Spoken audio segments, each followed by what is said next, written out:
kepindahan seorang pejabat struktural, bukan hanya di Polman ya, bukan hanya di Sulbar, tapi di seluruh Indonesia, banyak yang mengasumsikan bahwa ini gara-gara Pulus. Kita tahu bersama bahwa pasca regulasi emas tentang kepenghuluan 2014, PP 48 benar, saya di Bimas waktu itu, banyak orang yang kemudian berpikir, ini penghulu jabatan prestisius. Jadi bagaimana menjawab itu?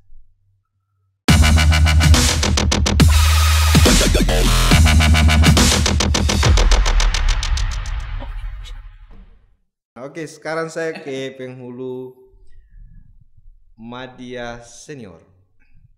Sama dengan pertanyaan ke... Jadi begini,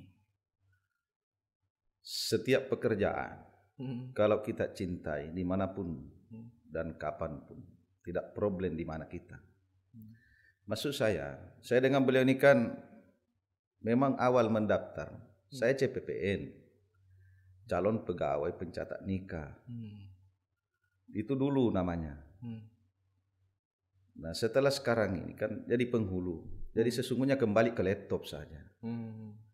Persoalan pernah kepala sesi, pernah di mana, itu kan hanya tugas yang diberhentikan sementara gitu. Diberhentikan sementara sebagai CPPN itu sesungguhnya. Kan kita ini, saya kan 98 mendaftar memang CPPN, calon pegawai pencatat nikah. Jadi sesungguhnya penghulu. Nah hari ini ada penghulu, saya kembali ke laptop aja.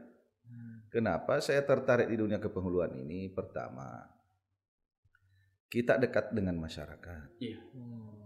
Yang kedua, saya tidak memandang pekerjaan itu dimanapun dan tempat apapun sama saja. Penghulu ini kenapa saya menjadi pilihan? Life is the choice. Hati-hati Pak Bapak sebut istilah begitu nanti hidup salah. Ini pilihan. Life is the choice. Hidup ini pilihan. Tidak, akhir-akhir ini saya sering dengar Bapak itu bikin istilah. Hati-hati Bapak ya. Life is the choice.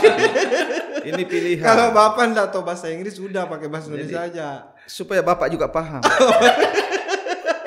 Maksud saya seperti itu. Iya, maksud saya supaya Bapak juga paham. Kalau salah ya benarkan, kalau benar ya udah ikuti aja. Iya.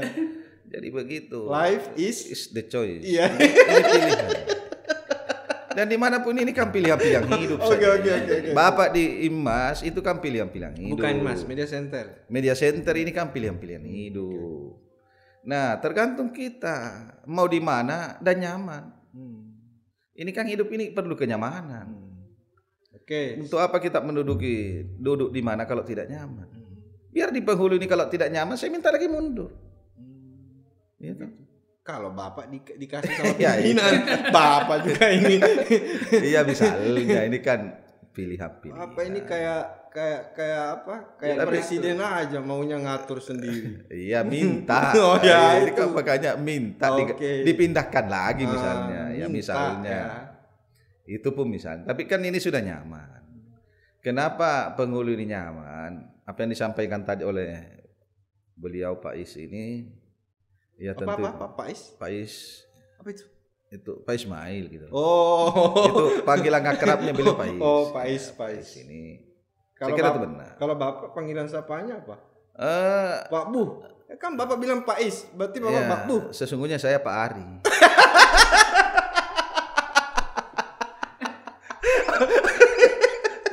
Oke. Bapak cerdas menjawab. Oke. Iya. Jadi gitu. Maksud saya gini, penghulu ini, saya kira jabatan yang menjadi pilihan saya. Karena itu tadi sangat dekat kita dengan masyarakat. Kita ini kan orang lapangan. Saya ini fakultas dakwah. Karena saya fakultas dakwah memang cocok dengan dakwah saya di lapangan.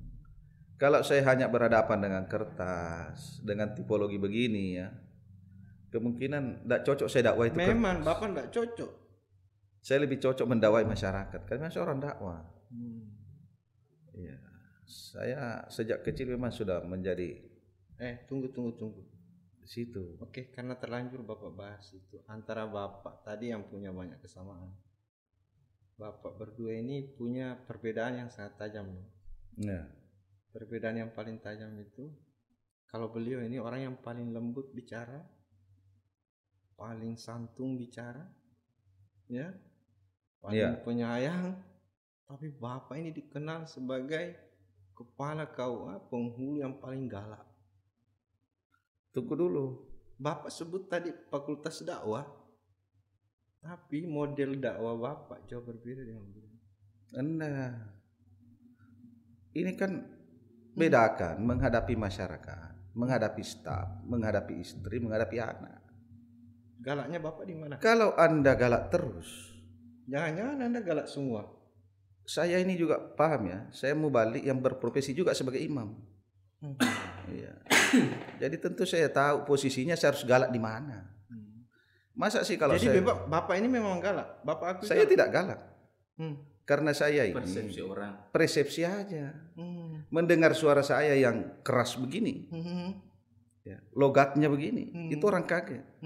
Tapi Anda kan tidak tahu bahwa saya mau merubah kondisi dari satu ke satu. Jangan sampai saya melakukan, dan saya tergantung orangnya, mau supel, mau bersahabat, saya orang bersahabat. Oke, terus. Tapi pada saat-saat tertentu apa yang saya pahami tidak cocok, mohon maaf, saya tidak bertoleransi di situ. Itu yang banyak orang menilai Bapak ini galak. Kalau saya tidak sesuai aturan, ya, karena kita ini harus taat dan patuh sama aturan. Kalau tidak sesuai aturan, saya tidak mau berkongsi. Ya, saya tidak mau bekerja sama. Tapi kalau kebaikan, ya mari sama-sama. Tapi kalau saya sudah anggap ini sebuah pelanggaran, mohon maaf, tidak ada toleransi untuk saya. Silakan Anda di situ, saya lain. Itu bedanya Bapak. Ya, karena saya paham bahwa setiap pemimpin akan ditanya di akhirat. Kullukum ra'in wa kullukum mas'ulun ar-ra'iyati. Iya. Setiap pemimpin kita akan ditanya, Pak, sebagai pemimpin rumah tangga, pemimpin kantor. Tapi kan style orang meluruskan sesuatu yang dalam tanda petik bengkok kan caranya beda-beda. Saya kan nanti berkali-kali gitu loh. Kalau saya sampaikan secara lunak, lalu Anda masih tidak mau berubah, saya pakai jalan apa? Anda model-model tipologi Ahok loh. Saya tidak memiliki tipologi orang. Saya berada pada tipologi Anda sendiri. Tipologi saya sendiri. Saya berdiri di atas telapak kaki saya sendiri. Oke. Ya lanjut. Alasan apa yang membuat Anda kemudian pindah jadi penghulu? Ya.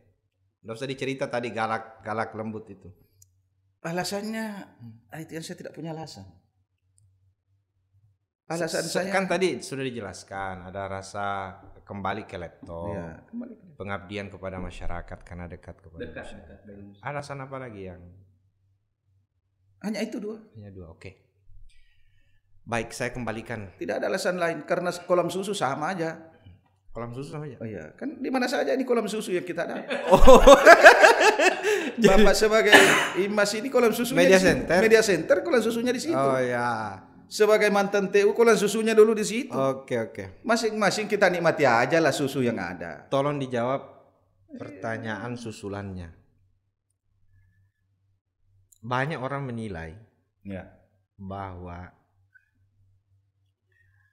kepindahan seorang pejabat struktural bukan hanya di Polman ya, bukan hanya di Sulbar tapi di seluruh Indonesia. Banyak yang mengasumsikan bahwa ini gara-gara Pulus. Kita tahu bersama bahwa pasca regulasi emas tentang kepenghuluan 2014 PP 48 benar, saya di Bimas waktu itu, banyak orang yang kemudian berpikir ini penghulu jabatan prestisius. Jadi bagaimana menjawab itu? Saya ke Pak. Oh iya, beliau dulu. Jangan Bapak terus mau bicara. Memang itu dilematis memang. Orang bisa menilai kita bahwa kepindahan khususnya saya Pak Ismail ke Penghulu itu mungkin mau mendulang emas di sana. Makanya di awal waktu saya diberi amanah oleh Kepala KUA Kecamatan Polewali yang pada saat itu masih dijabat oleh saudara kita Abdul Haris Nawawi SAG SPD MPDI, saya nyatakan di awal sambutan saya bahwa saya hadir di KUA ini bukan untuk mencari jabatan, bukan mencari pundi-pundi emas di KUA Polewali, tetapi saya mengabdikan diri saya sebagai penghulu ahli madya yang insya Allah saya akan berusaha profesional. Jadi jangan khawatir akan jabatan yang saya buru menggantikan Bapak, termasuk peristiwa nikah, saya akan taat berapapun diberi amanah ke saya. Karena niat saya bukan untuk itu. Kalaupun itu ada dampak positifnya terkait itu dengan Jaspro Baraka, termasuk apalagi istilahnya ande kawin itu semua karena kita ikhlas menjalankan tugas-tugas sebagai penghulu. Jadi hari ini kalau ada memang muncul itu pandangan teman-teman dari seluruh lini, itu wajar-wajar saja karena itu persoalan duniawi. Tapi tergantung hati kita memaknai ini hidup kita beralih fungsi bahwa Allah yang melihat kita punya niat untuk mengabdi. Jadi tidak benar ya kalau gara-gara uang Bapak pindah.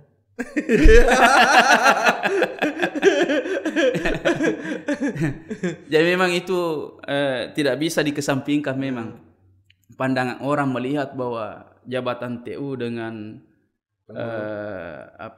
dengan gengsinya orang biasa plesetkan sebagai 02 dari kepala kantor, karena memang mau tidak mau harus diakui bahwa dia 02. Di mana-mana pun kalau ada acara setelah kepala kantor disebut maka tersendiri Kasubag TU disebut, baru menyusul kepala seksi yang lain tanpa disebut kepala seksi apa biasa. Dengan gambaran itu saya kira bukan sama sekali. Tapi prinsip hidup saya sama dengan beliau. Buat apa kita bekerja dengan beban berat,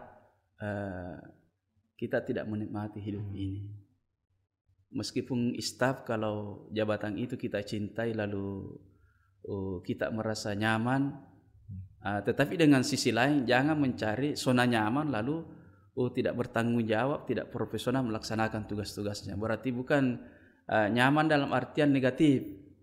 Ya, mencari pekerjaan, mencari posisi di mana di situ tidak mau melaksanakan tugas-tugasnya. Ya, insya Allah saya punya pandangan ke depan tentang penghulu ini. Penghulu ini hari ini mungkin sudah mengarah ke profesional, tapi kita berharap ke depan penghulu ini profesional secara performance, penampilan, karena sudah ada surat edaran Dirjen, penghulu itu harus menggunakan pakaian kepenghuluan. Di situ surat edaran sudah dijelaskan menggunakan baju semijas. Ya, kalau biasa disebut pakai baju safari, ditambah dengan songkok hitam. Jadi di lapangan ini masih ada teman-teman saya lihat tidak menggunakan jas. Sebenarnya kurang tepat, tidak salah, tetapi ada surat edaran Dirjen. Itu dalam rangka bagaimana penampilan seorang penghulu betul-betul kelihatan bahwa dia seorang penghulu. Ya, ditambah dengan regulasi hari ini, regulasi Peraturan Menteri Agama nomor 16 tahun 2021 tentang petunjuk teknis jabatan kepenghuluan, luar biasa. Saya lihat memang ada tingkatan-tingkatannya, di mana perbedaan sudah jelas di situ. Penghulu ahli muda, penghulu ahli pertama, dan penghulu. Ada perbedaan pakaian antara penghulu? Sama, tetapi ada dari sisi kompetensi. Perbedaannya itu kalau ahli penghulu pertama, satu poin saya bahas ini, bisa membaca Al-Quran, ya, bisa membaca Al-Quran. Kalau ahli madya itu kan pertama dulu baru muda. Kalau muda bisa membaca dan menulis. Kalau madya bisa membaca, menulis dan memahami. Ya, kalau di atas tingkatan ahli madya masih ada lagi? Masih ada. Masih ada. Utama ya? Utama. Utama itu lebih hebat lagi. Bisa membaca, menulis, memahami dan menafsirkan. Jadi memang ke depan ini luar biasa penghulu. Benar-benar kayak profesornya penghulu. Betul. Bahkan lebih hebatnya lagi kalau madya dengan utama itu bisa menikahkan dengan bahasa Arab, bahasa Inggris dan bahasa asing lainnya. Jadi Bapak selama ini menikahkan tidak pernah pakai bahasa Arab? Saya sisa menunggu ini orang Inggris atau orang Arab datang.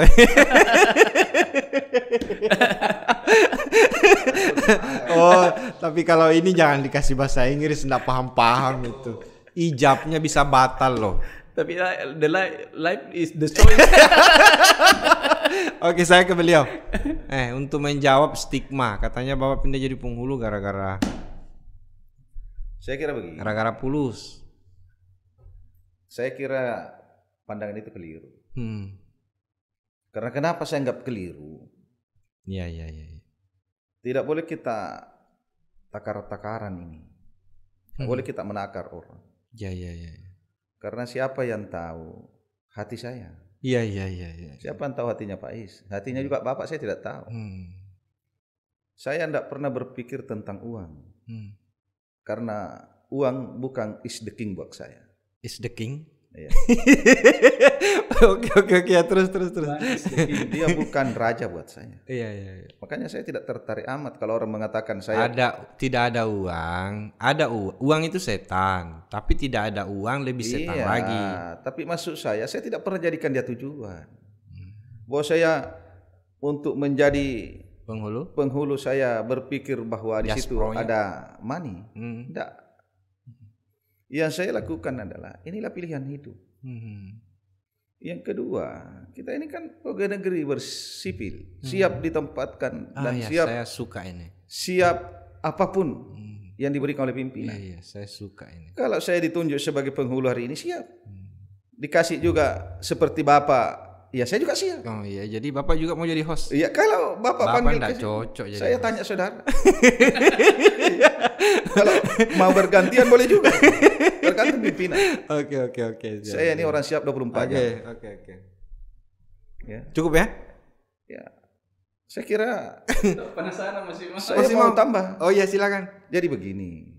Masih masalah pertanyaan terakhir tadi. Pekerjaan ini mau penghulu, mau staf, mau pengawas, atau mau apa saja, saya hanya satu pesan. Ya. Sense of belonging lah terhadap pekerjaan ini. Apa? Sense of belonging. Apa itu artinya? Cintailah pekerjaan ini. Oh iya. Rasa milikilah pekerjaan ini. Banyak loh orang nonton pandai bahasa Inggris ini. Tidak apa-apa. Oke. Tidak apa-apa, kan tidak ada juga. Kalau salah tidak apa-apa. Cintailah pekerjaan Anda. Intinya itu ya. Pokoknya pekerjaan ini cintai. Sayangi pekerjaan. Apapun. Ya, makanya Bapak pernah ke kantor saya melihat tulisan saya, cintailah pekerjaan itu selama itu masih ada di genggamanmu. Karena suatu ketika ini kita akan berpisah. Jabatan ini bukan milik kita. Titipan bahasanya beliau tadi. Amanah. Kalau pimpinan sudah melihat, Tuhan sudah melihat tidak cocok kita di situ, ya lain cerita. Oke. Jabatan lain lagi lah. Oke, terakhir ini untuk Bapak berdua, pertanyaan yang sama sebagai closing statement, harapan-harapan, himbauan kepada teman-teman penghulu mungkin, pada masyarakat secara umum. Saya mulai dari Pak Is dulu sebelum ke Pak Ari. Silakan Pak Is. Apa closing statement ini? Apa harapan, apa himbauan yang ingin Bapak sampaikan untuk menutup sesi pertemuan kita ini kaitannya dengan kepenghuluan hari ini? Silakan. Ya, saya dulu mau menggarisbawahi tentang pandangan orang kepindahan kami berdua misalnya dari struktural ke fungsional penghulu. Itu tadi yang pertama, hidup ini memang pilihan. Yang kedua, kami memang memilih ini penghulu mau melayani masyarakat, mau dekat dengan masyarakat. Yang ketiga, kalaupun ada misalnya bahasa-bahasa bahwa persoalan fulus, itu juga tidak bisa didampingkan sebenarnya, karena kita hidup di dunia. Istilahnya orang-orang, uang memang tidak dibawa mati, tapi tidak ada uang rasanya mau mati. Iya, saya suka. Jadi itu hanya imbas dari, tapi niat kami memang mau melayani masyarakat, dan kami rasakan selama menjalankan tugas kepenghuluan ini, banyak orang yang sebelumnya bertahun-tahun tidak pernah ketemu, justru ketemu di acara pernikahan. Salah satu hikmahnya itu. Iya, Allah mempertemukan kita di tempat itu. Ya, jadi saya berharap buat teman-teman kaitannya dengan tugas fungsional kepenghuluan ini, mari kita jalankan tugas ini dengan penuh amanah, karena ini sebenarnya amanah dari Allah.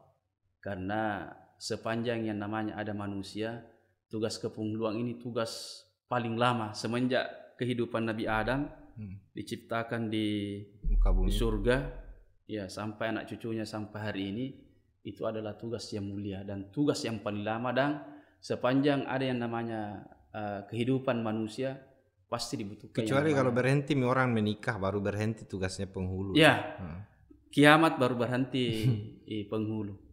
Yang berikutnya, kita betul-betul harus profesional melaksanakan tugas kepenghuluan ini, karena membangun rumah tangga yang sakinah itu diawali dari sentuhan tangan-tangan penghulu.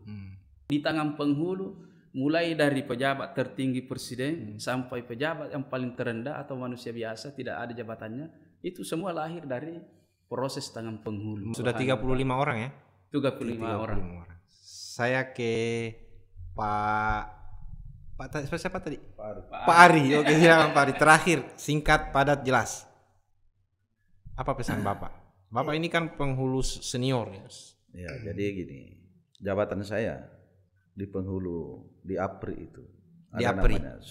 Oke. Organisasi penghulu itu namanya APRI, Asosiasi Penghulu Republik. Bapak punya jabatan sebagai apa di situ? Itu Ketua Kode Etik. Kode Etik. Oh ya, silakan.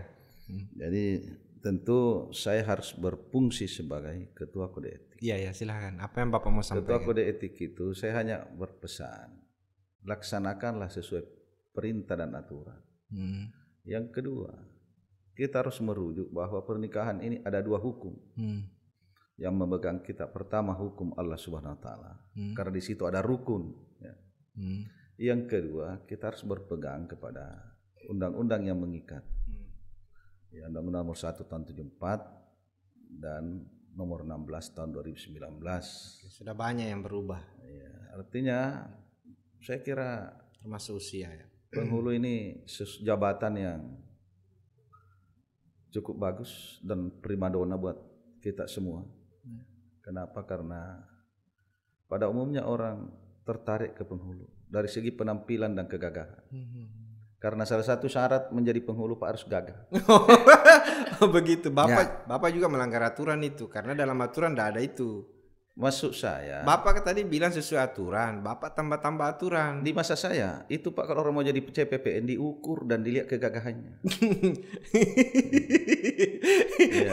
Dan jadi maksud saya begini, kenapa perlu kita ini gagah ini? Dalam hal ini bukan dalam gagah kontes fisik aja. Oh iya. Tapi maksud saya dari penampilan. Karena kenapa? Kita ini Pak ngomong-ngomong baju Bapak itu lobang-lobang itu. Di pernikahan itu. Di pernikahan itu Pak seluruh kalangan hadir. Iya, benar-benar. Seluruh strata sosial hadir. Iya. Orang kaya, orang miskin, pejabat dan bukan semua hadir. Style jasnya Bapak berapa? Oh, saya punya jas cukup banyak. Berapa? Kalau saya hitung-hitung di atas 50-an.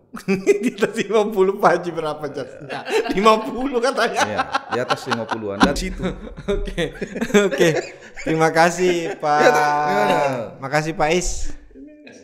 Makasih Pak Ari sudah terima kasih duduk hampir 1 jam duduk di studio ini. Sekali lagi saya ucapkan terima kasih. Mudah-mudahan Bapak berdua sehat. Amin. Karirnya makin top chair. Amin. Keluarga bersama keluarga Bapak bahagia. Amin. Sakinah mawaddah warahmah. Sakinah mawaddah warahmah. Sahabat-sahabat Kemenang Polman dimanapun Anda berada, inilah akhir dari perjumpaan saya, perbincangan saya yang sangat panjang ya, hampir 1 jam durasinya bersama dengan 2 penghulu media senior dan junior ini. Mudah-mudahan bermanfaat. Jangan lupa bahagia. Wallahu muwaffiq ila aqwamit thoriq. Wassalamualaikum warahmatullahi wabarakatuh. Waalaikumsalam.